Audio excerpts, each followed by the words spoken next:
What's up, fam? It's Erica with Not Your Average EDC, and today we are going to talk about chasing the burr.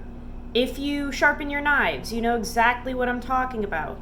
With steels that were created for ease of sharpening, like S30V, S35VN, S45VN, what can happen sometimes is when you're sharpening, because the steel was created to be easily sharpened, the burr starts to wibble wobble, and sometimes it's actually really difficult to get rid of because every time that you basically touch the stone, it's creating a burr, which can drive people nuts. So I wanted to show you guys something that I have purchased that really helps me with that, and it eliminates that like chasing the burr scenario that can actually be really obnoxious when you're trying to get a good edge. So generally speaking, when I go to sharpen my knives, if they are not really an exotic steel, if they're just like kind of a normal steel like this S45 right here, 600 grit DMT is what I will start with. So this is a fine stone. It's a DMT stone, so it's those synthetic diamonds just on a plastic block here. And this is my go-to stone for basically everything. But what can happen, especially with these kind of like EDC steels that were actually made for knives, is, you know, you work on one side, you create a burr, right? Then you flip to the other side and you create a burr. And then you go back and forth and kind of knock that burr off. But the good thing about the 600 grit is it moves that material very easily and it gets that apex very quickly. The bad thing is it can, when you're doing the back and forth, literally create a burr with one swipe. And when you're trying to knock that off, you're actually kind of like creating one over and over again. And, you know, unless you're like very lightly passing, it can just be kind of tricky to knock off. Now, yes, you could go up to a higher stone like the extra fine 1200 grit, which is the next one after this.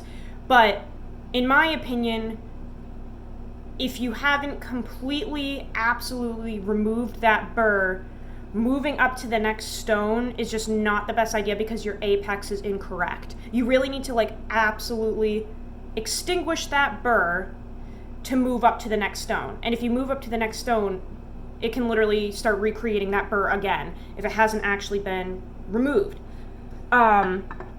So what I like to use is a strop that I picked up from sharpeningsupplies.com. I picked this up a long time ago, and this is a strop that they made super cheap but good quality. And this is some really soft leather. It almost feels like suede. It's very like plushy and soft and fuzzy. I don't know if you guys can kind of see that. It's not like shiny, hard leather. It's very soft to the touch, very fuzzy. It's just super smooth. And I loaded it with the Gunny Juice 0.5 micron. The reason I like this is because it's soft enough to not create a burr, but with that Gunny Juice, it has enough abrasion to remove the burr for you. This is a perfect and awesome tool to have in your sharpening arsenal because when you load it with compound, it has literally just enough grit to actually completely remove that burr. It doesn't exist anymore, and now you can move on to your next step of sharpening.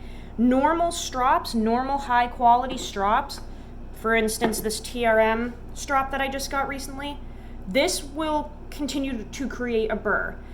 This is a fantastic strop. It's the highest quality strop I've ever had. It's horsehide on both sides. I mentioned in my first video, it's extremely hard and dense. And this is fantastic to use in between actual sharpenings because it's dense and hard enough, especially with the compound, to move the material. It's hard enough to move the material back and forth and strop your knife back to hair popping sharp. But the bad thing is, if you are trying to use something soft enough to not actually create a burr, this is not your best bet because this is too much. This is like literally made to give you another edge in between sharpening. And I literally have brought burrs up with this strop. So this is not something you would want to use to get rid of a burr because it's too hard, right? So that's where this strop comes in, loaded with the compound, super soft. It has a lot of give to it, really cheap. And this is perfect for when you have that really annoying burr that you've been chasing around. You've already created your apex, but you've just got that little like wire edge basically. This is what you would use to knock that off and move on to your next step of sharpening. You cannot move on to the next step if you're still chasing that little wire edge burr around on your 600 grit stone. So these are really important to have. That way in between your steps, you can just knock that off. It should not recreate another one. I've been using this for months and months. It's never brought up a burr. It's way too soft and plushy for that, but just the right amount of give to knock it off. You're good to go. Like I said, I got this from sharpeningsupplies.com. That's where I actually get all of my strops, all of my sharpening stuff, unless it's like given to me like the TRM one, but that's where the DMT stones came from. That's where I order my strops and my compound and everything from. They've got like an infinite selection of sharpening supplies. But yeah, that might be the key to your sharpening if you just feel like you're not getting that crisp apex and you have a steel that just likes to move very easily. The good thing about those steels is that they're super easy to sharpen, but like I said, the bad thing is the material moves so easily that if you have a surface too hard, it's just gonna keep recreating that burr back and forth, and it's gonna just push to one side, then push to the other, and you just can't knock it off.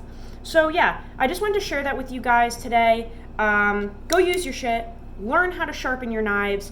I'll see you on the next video. Love you all.